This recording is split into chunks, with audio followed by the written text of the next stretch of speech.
কাতারের লুসাইলে ফের মাঠে নামতে যাচ্ছে বিশ্বকাপ জয়ী আর্জেন্টিনা। ফিনালিজিমার মঞ্চে মুখোমুখি ইউরো চ্যাম্পিয়ন স্পেন। দুই ফুটবল পরাশক্তির লড়াই ঘিরে উত্তেজনাও তুঙ্গে। কার রক্ষণ দেয়াল বেশি শক্তিশালী, স্পেন নাকি আর্জেন্টিনা? মাঠে নামার আগে শুরু হয়েছে গভীর বিশ্লেষণ। মেসি আমাদের আক্রমণ ঠেকাতে রক্ষণ ভাগে কারা বেশি এগিয়ে, সে বিষয়ে বিস্তারিত থাকছে প্রতিবেদনে।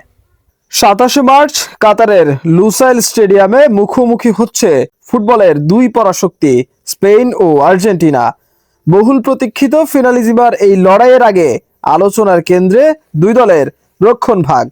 ইউরো চ্যাম্পিয়ন স্পেনের ডিফেন্সে রয়েছে ভারসাম্য ও বল নিয়ন্ত্রণের দক্ষতা। লাপোর্তে ও লেনরম্যান্ড মাঝমাঠ থেকে খেলা গড়ার পাশাপাশি রক্ষণেও দৃঢ়। কুবার্সির শান্ত মেজাজ, কারবাহালের অভিজ্ঞতা এবং গ্রিমালদো কুকুরেয়ার আক্রমণাত্মক ওভারল্যাপ স্পেনকে দেয় বাড়তি শক্তি।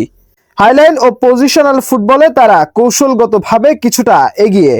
অন্যদিকে বিশ্ব চ্যাম্পিয়ন আর্জেন্টিনার রক্ষণভাগ পরিচিত তাদের দৃঢ় মানসিকতা ও শারীরিক শক্তির জন্য। রোবেরো ও ওতামেন্দির জুটি ট্যাকেলিং ও এরিয়াল দৌড়তে ভয়ঙ্কর। লিসান্দ্রো মার্টিনেজের আগ্রাসন এবং মলিনা ট্যাগলাফিকোর গতি কাউন্টার অ্যাটাকে বড় অস্ত্র।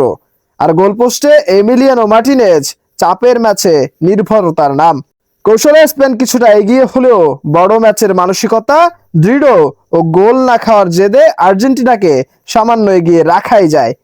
প্রশ্ন এখন ফিনালিজিমার মঞ্চে কার রক্ষণ ভাঙবে সবার আগে, নাকি লুসাইল আবারও সাক্ষী থাকবে মেসির নতুন ইতিহাসের?